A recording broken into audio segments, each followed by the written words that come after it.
બિસ્મિલ્લાહિર્રહમાનિર્રહીમ. મારા વહાલા પ્યારા ખોજા ટીવીના જોવાનારાઓ, જર્ની વિથ મુજતબામાં હું તમારું સ્વાગત કરું છું. મોહમ્મદભાઈ, મને તમે પહેલાં બતાવો કે તમે તમારી સ્પોર્ટ્સમાં હોબી કઈ કઈ છે, એટલે તમે કઈ સ્પોર્ટ્સ તમે રમ્યા છો? એટલે જવાનીમાં તો તમને ખબર છે કે સ્કૂલમાં આપણે ઘણા સ્પોર્ટ કરીએ, પણ આપણે અલ્હમ્દુલિલ્લાહ અહીંયા ખોજા લોકોનું એક ટીમ હતી, ફૂટબોલની ટીમ અમારી, ને અમે કેટલા વખત રમ્યા છે. હવે મને ટાઈમ એક્ઝેક્ટલી યાદ નથી, પણ લગભગ 4-5 વર્ષ તો રમ્યા હશું કન્ટિન્યુ. એમાં ઘણા આપણા નવયુવાનો, હવે અમે નવયુવાનો છે કે નથી તમે ખબર પડે, માશાઅલ્લાહ, તમે તો છો કેમ ના, પણ અમારા જે એજના છે એ લોકો બધા ટીમમાં રમ્યા છે, ઘણું રમ્યા છે. મડગાસ્કર સાથે કોમ્પિટિશન કર્યા છે. હા, ફૂટબોલની વાત કરું છું. બીજી સ્પોર્ટ તો ઘણું કર્યા છે, બાસ્કેટબોલ છે, હેન્ડબોલ છે, અને બાઇસિકલ છે. ઘણું એમ તો આપણે કરતા આવ્યા છે, પણ પછી આપણે ગાપ મૂકી દીધા ને આ ટેનિસમાં હમણાં પાછું દિલ લગાવ્યા છે. એટલે તમે માશાઅલ્લાહ, એટલે હું વ્યાધિમાં હતો કે આટલી બધી સ્પોર્ટ્સ છે, તમે એ પાછું ટેનિસમાં કીધા તો મને જવાબ એક્ઝેક્ટલી ફાઇન મળી ગયો કે તમે પાછું તેને કન્ટિન્યુ કર્યા, તમે એની અંદર તમે એક શોખ પેદા થયું છે. દાનિશભાઈ, તમે તમારી શોખ શું હતું સ્પોર્ટની અંદર? તો સ્કૂલમાં તો જેમ મોહમ્મદભાઈ કહે કે અમે બહુ ઝાઝા સ્પોર્ટ કરતા હતા શીખવા માટે. હેન્ડબોલ છે, બાસ્કેટબોલ છે, પણ મારું ખાસ 2 સ્પોર્ટ હું બહુ રમ્યો છું. નાનો હતો ત્યારથી લગભગ 35-36 વર્ષ સુધી હું ફૂટબોલ બહુ રમ્યો છું, ને હું કેટલા વર્ષ સુધી ગોલકીપર હતો. શેખ સાહેબ, અમારા ગોલકીપર તમને કીધા કે એનું ફૂટબોલ એને એ ઘણું રમ્યા છે, તો અમારા ગોલકીપર હતા ને 98માં અમે અલ્હમ્દુલિલ્લાહ મડગાસ્કર ખાતે એક ટુર્નામેન્ટ હતું, અને માફ કરજો અહીંયા રેયનાનમાં હતું. હા, અહીંયા હતો. એમાં મડગાસ્કરની ટીમ આવી હતી અને આફ્રિકાની એકાદ 2 ટીમ આવી હતી. એમાં અલ્હમ્દુલિલ્લાહ અમારા ગોલકીપરને બેસ્ટ પ્લેયરનું ટ્રોફી મળ્યું હતું. વાવ, માશાઅલ્લાહ, માશાઅલ્લાહ. દાનિશભાઈ, તો તમે આટલી બધી, તમે તો છુપા રુસ્તમ નીકળ્યા એ સ્પોર્ટની મેદાનમાં, માશાઅલ્લાહ. તો તમે કેવું લાગ્યું જાણે તમે એટલી બધી લોકો આવ્યા ને તમે હાથમાં કપ લઈને તમે ઘરમાં ગયા? બહુ મજા તો બહુ આવી, એટલે હોનર હતું અમારા માટે. પણ ખબર છે ને તમને, એક ફૂટબોલ છે, એક ટીમનું સ્પોર્ટ છે, તો એક જણાનું તો કામ નથી. મારી બહુ સારી ટીમ હતી એ ટાઈમમાં, ને પછી અલ્લાહની મદદ હતી ને મહેનત અમે બહુ કર્યા હતા એ ટુર્નામેન્ટ માટે. તો અલ્હમ્દુલિલ્લાહ એક ટીમનું ઓલું સપોર્ટ હતું. એક ચીજ કહેવાનું કે અમે જ્યારે મડગાસ્કરથી મૂવ થયા ફ્રાન્સ, ત્યારે મને યાદ છે એક ભાઈ અમને બહુ મદદ કરતા હતા. તમે જવાન હતા ત્યારે, એનું નામ છે અમીરભાઈ કચરા. તો એ અમને હાથમાં લીધા હતા. અમે લગભગ 10-15 જવાનિયા હતા, ને અમને એ પોતે ફૂટબોલમાં લઈ જતા હતા. એના ખર્ચે અમને લઈ જાય. સન્ડે સવારના અમે રમીએ, પછી ટુર્નામેન્ટ કરીએ. તો એનો બહુ અહેસાન છે અમને અમારો, કે પોતે અમને બહુ ફાઇન રીતે અમને શીખવાડ્યા ને અમને આદત કરાવ્યા કે તમે સ્પોર્ટ્સ કરજો. ને અલ્હમ્દુલિલ્લાહ હજી સુધી અમે, હવે તો જરાક બુઢાપો તો ના કહેવાય, પણ એમ કે જરાક તાકાત ઓછી થઈ જાય, તો ફૂટબોલ તો અમે હવે બહુ ઓછું રમીએ છીએ, પણ આદત રહી ગઈ છે સ્પોર્ટ્સ કરવાની. ને જ્યારે 2 દિવસ સુધી સ્પોર્ટ્સ ના થાય એટલે અમને એમ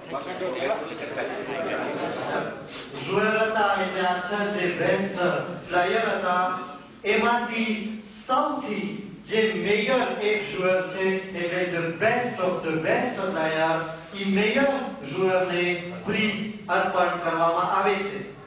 તો આ મેયર joueur જે ચૂંટવામાં આવેલ છે તે માશાઅલ્લાહ રેયુનિયન એકિપના gardien de but છે, તે છે ભાઈ દાનિશ માધુરી, the best of the best player.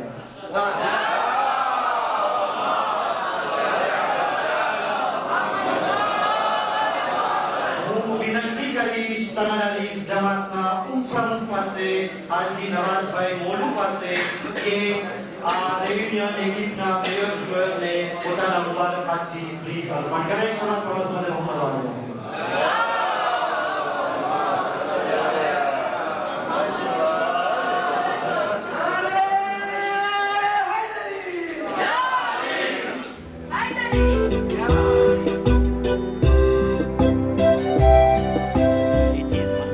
ત્યારે જવાનિયામાં બહુ શોધ હતી કે પવન હતો બીડી ફૂંકવાનો ને બધો, તો એ ભાઈ સિગરેટનો, તો એ ભાઈ એમને અમે દુઆ દઈએ છીએ ને કે અમને પોતે સ્પોર્ટ્સમાં દિલ લગાવ્યા ને એ બધી ચીજ અમે નથી કર્યા ને અમે અમારો જનરેશન હતો એ કોઈ ફૂંકવું નથી બીડી, આદત નથી રાખ્યા. તો હજી સુધી અમે એને દુઆ દઈએ છીએ કે તમે હતા તો અમે બધી ખરાબ આદતોમાં ના લપસી ગયા, તમે બચી ગયા. બચી ગયા. જોયા તમે મારા વહાલા ખોજા ટીવીનો જવાબવાળો. સ્પોર્ટમાં એક ચીજ આપણે ધ્યાન રાખવાની છે, સારી આદત નાખવાની, સિગરેટ. આજે અગર કોઈ સાથ આપણે મળી જાય, સપોર્ટ મળી જાય, એમને એવી રીતે એ ચીજથી બચાવી નાખ્યા, એ લોકો આજે સ્પોર્ટમાં ઇન્ટરેસ્ટ રાખે છે. સિગરેટ ઇન્સાનને ખતમ કરી નાખે છે, બરબાદ કરી નાખે છે. ઇન્સાનનું શરીર જે છે ઘટી જાય છે. પ્લીઝ સિગરેટથી બચો અને સ્પોર્ટ કરો. પછી તમે જો કે તમે ઇન્શાઅલ્લાહ તાલા હેલ્ધી થશો ને આપણે બધાય મળીને તબલીગ આપણે સરખી રીતે કરી શકશું, દીનની ખિદમત આપણે સરખી રીતે કરી શકશું ઇન્શાઅલ્લાહ તાલા. કારણ કે અગર આપણે જિસ્મથી ફિટ હશું, અમારો મગજ પણ ફિટ હશે.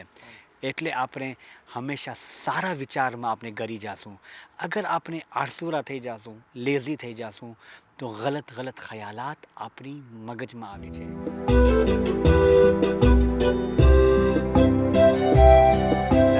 Thank you very much. તમે માશાલ્લાહ બહુ જ ઇન્ફોર્મેશન આપ્યા, હું તો બહુ રાજી થયો. હવે હું મોહમ્મદભાઈને અને દાનિશભાઈને સવાલ કરું છું કે મોહમ્મદભાઈ, કે તમે બે જ એકલા રમો છો કે તમારી કોઈ ટીમ છે, બીજા બી દોસ્તારો છે કે જે તમે એ લોકો સાથે જોઈન્ટ છો? જરાક તમે એ લોકોની વિગત મને આપણે કહી શકો છો પ્લીઝ? જરાક આપણે જોઈ અને ખોજા ટીવી પણ એનાથી માલુમાત હાસિલ કરે.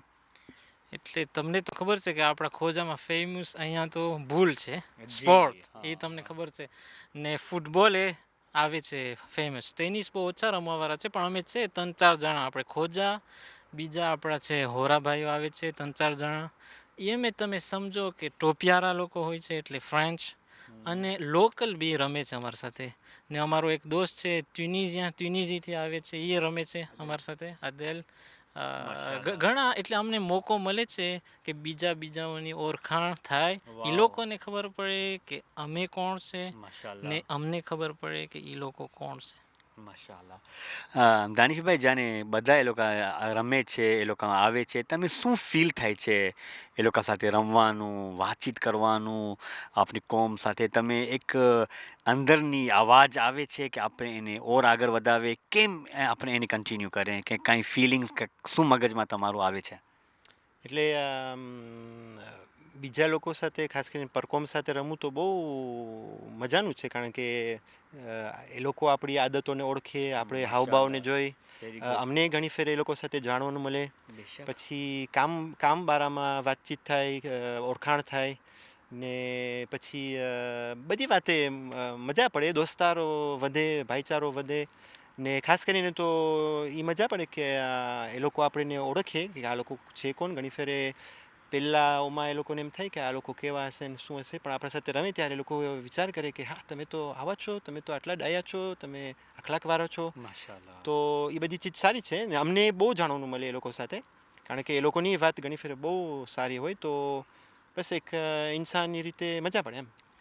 માશાલ્લાહ. તમે જોયા કે સ્પોર્ટની અંદર પણ નોલેજ છે, અને નોલેજ ઇઝ શેરિંગ. આપણે બીજા સાથે પણ શેરિંગ કરે, ઇઝ એક્સપિરિયન્સ કરે. એક વખત ઇમામે જાફર સાદિક અલૈહિસ્સલામ પાસે એક માણસ આવીને સવાલ કરે છે કે મૌલા, ખુદા પાસે જવાનું કેટલા રસ્તા છે? તમે ખબર છે મૌલા ઇમામે જાફર સાદિક શું જવાબ આપ્યા? જેટલા ઇન્સાનો આ દુનિયામાં રહે છે એટલા રસ્તાઓ છે અલ્લાહ પાસે જવાનું. એટલે એનાથી આપણે એ એક મેસેજ મળે છે કે આપણે બીજા માણસો સાથે પણ મળે, એક મોહબ્બત રાખીએ, પ્યાર રાખીએ અને આપણે અમારું કલ્ચર દેખાડે. એનાથી પ્યાર વધે છે, એનાથી મોહબ્બત વધે છે. જેટલું ઇન્સાનો સાથે રિશ્તો સારું હશે એ વાતની દલીલ છે કે અમારો રિશ્તો ખુદા સાથે કેટલો સ્ટ્રોંગ છે. તો અલ્હમ્દુલિલ્લાહ બહુ જ ખુશી થઈ મને આ આપણા બે મોમિન ભાઈઓ સાથે વાતચીત કરી ને સ્પોર્ટ પણ કર્યા, થોડી ઘણી કસરત પણ થઈ ગઈ, પણ પ્લીઝ આપણે એને કન્ટિન્યુ રાખીએ. આ પ્રોગ્રામ આપણે જોતા રહીએ, journey with મુશ્તબા.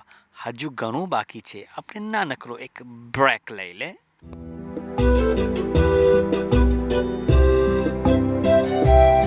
Welcome back after the break. ભલે પધાર્યા નાનકડું બ્રેક પછી. આપ સર્વેને જર્ની વિથ મુશ્તબામાં ફરીથી તમારું સ્વાગત છે. હાલો, આપણે ઘણી બધા એ લોકો સાથે વાત કરી લીધા, સંતોષકારક જવાબ પણ આપણને મળ્યો અને અલ્હમ્દુલિલ્લાહ મન પણ આપણું એકદમ જે છે રાજી થઈ ગયું, માશાઅલ્લાહ. હવે આપણે એ લોકોને સવાલ એ કરવાના છે કે બીજો ફાયદો આપણે જોયા કે લોકો આપણે દેખાડ્યા કે અમે અહીંયા મજા આવે છે, અમે ફિટ રહીએ છીએ.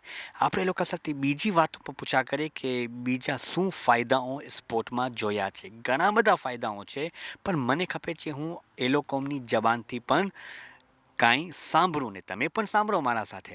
કોણ શરૂ કરશે? Mohammadbhai, Danishbhai? Mohammadbhai, Danishbhai? Okay, come on Mohammadbhai, fine. તમે તેની જ જેમ કરો છો. તો શું વધારે તો તમે હમણાં કહી ગયા કે ફિઝિકલ આપણને લાભ તો છે સ્પોર્ટ કરવામાં. જે પણ સ્પોર્ટ તમે કરો એમાં લાભ છે, એ તો એમાં કોઈ સવાલ જ નથી. પણ અમે એક ચીજ દેખાય છે અમને કે આમાં બીજું તમને ખબર છે કે આ દુનિયામાં સ્ટ્રેસ એકદમ વધારે છે ને બધાય રાસ્તા ગોતે છે કે આ સ્ટ્રેસને કેમ કમજોર કરે. બિલકુલ. ને અમે એક્સપિરિયન્સ કરી રહ્યા છે કે અમે અહીંયા આવે છે, આખા દિવસનો અમારું સ્ટ્રેસ હોય છે. દાનિશભાઈ કામ કરે છે, હું બી કામ કરું છું, બીજા ઘણા જ ભાઈઓ આવે છે કામ કરે છે. આખા દિવસનું સ્ટ્રેસ અહીંયા આપણે રમે, આપણે એકાદ બે બોલમાં એવી રીતે ઘા કરીએ કે આપણું સ્ટ્રેસ હાઈલું જાય સાથે. તો આનું એક મોટું લાભ, સ્ટ્રેસ હાઈલું તો નથી જતું પણ ઓછું થઈ જાય છે. માશાઅલ્લાહ, તમે જોયા કેટલું સરસ ફાયદો એ સ્ટ્રેસને. આ દુનિયા જે છે એ સ્ટ્રેસની દુનિયા છે. ડગલે પગલે આપણે સ્ટ્રેસ મળતું હોય છે. કેમ આપણે સ્ટ્રેસને બહાર કાઢીએ? સ્ટ્રેસ આપણે ખતમ કરે એનાથી મોર આપણે સ્ટ્રેસને ખતમ કેમ ન કરી નાખે? માઇન્ડ, મન, બોડી એન્ડ સોલ, આપણી રૂહ, એ ત્રણ વસ્તુને આપણે એને બેલેન્સ રાખવાનું છે.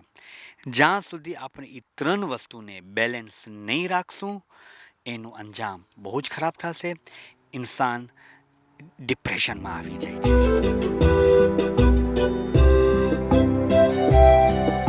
જર્ની વિથ મુશ્તબામાં આપણે અહીંયા સાથે સફર કરીએ છીએ. આપણે અલગ અલગ જગ્યામાં ગયા, જોયા, રમ્યા સાથે, એક્સરસાઇઝ પણ કર્યા, કસરત પણ કર્યા અને એ લોકો સાથે વાતચીત પણ કરી એ સફરની દરમિયાન. હવે મારું એક સવાલ છે, તમે પણ સાંભળજો. સાંભળવું છે તમે? એક્ઝેક્ટલી. દાનિશભાઈ, હું એક વસ્તુ જોયો અને હું એકદમ શોક થઈ ગયો કે તમારી જે સ્પોર્ટની બેગ છે, શાક છે, તમે અંદર ટેનિસ રાખો છો, આ રેકેટ રાખો છો, એ બોલ તમે રાખો છો, એની અંદર હું મુસલ્લો પણ જોયો. મને એકદમ હું ખુશી થઈ. એની બારામાં તમે ટાઈમ મળે છે? કેવી રીતના તમે અહીંયા રમો છો? ક્યારે આવો છો? અને શા માટે મુસલ્લો તમે લીધા? તમે ઘરે પણ નમાઝ પઢી શકો છો. તો એ જરાક તમે પ્લીઝ આપણા વાલા ખોજા ટીવીને જોવાવાળાઓને તમે જરાક પ્લીઝ કહી શકો છો? તો અહીંયા રમવા માટે અમને બુક કરવું જોઈએ આ એરિયા. તો ઘણી ફેર અમને અમારા ટાઈમમાં ના મળે, તો અમને જ્યારે ટાઈમ મળે લગભગ અમે 6 વાગે રમતા હોય, લગભગ 6:30 7. તો જો ટાઈમનો નમાઝનો ટાઈમના કરીબ હોય કે નમાઝના ટાઈમના અંદર હોય તો અમે એવી રીતે મહેનત કરીએ કે અમે વઝુમાં આવીએ ને ટાઈમ થાય એટલે અમે અમારું રમત સ્ટોપ કરી અને અમે એમાં ખૂણામાં કિબલા સામે રૂક કરીને અમે અમારી નમાઝ અદા કરી નાખીએ. કારણ કે ઇમ્પોર્ટન્ટ તો અલ્લાહનો ટાઈમ છે. આ રમવાનો ટાઈમ તો ઇમ્પોર્ટન્ટ છે, પણ અલ્લાહનો ટાઈમ તો વધારે ઇમ્પોર્ટન્ટ છે. તો અમે બનતા લગીએ કોશિશ કરીએ કે અહીંયા જ નમાઝ પડાઈ જાય ને પછી અમે પાછા અમારા રમતે ચડી જાય. તો રમત થઈ જાય ને અમારી વાજિબાત ને ઇબાદતે પણ અદા થઈ જાય. માશાઅલ્લાહ, ફન્ટાસ્ટિક. હું બહુ તમારા જવાબથી ઇન્સ્પાયર થયો અને બહુ ઇમ્પ્રેસ થયો કે આપણે રમત બી કરીએ કે પણ જે ઓપોર્ચ્યુનિટી, જે તાકાત, જે બોડી, જે સ્કિલ ખુદાવંદ તાલા તરફથી આપી જાય, આપણે એને કેમ ભૂલી જાય? કારણ કે અગર એ કનેક્શન અલ્લાહ સાથે હશે, રૂહનો કનેક્શન છે, તો અમારો માઇન્ડ અને બોડી પણ સલામત રહેશે.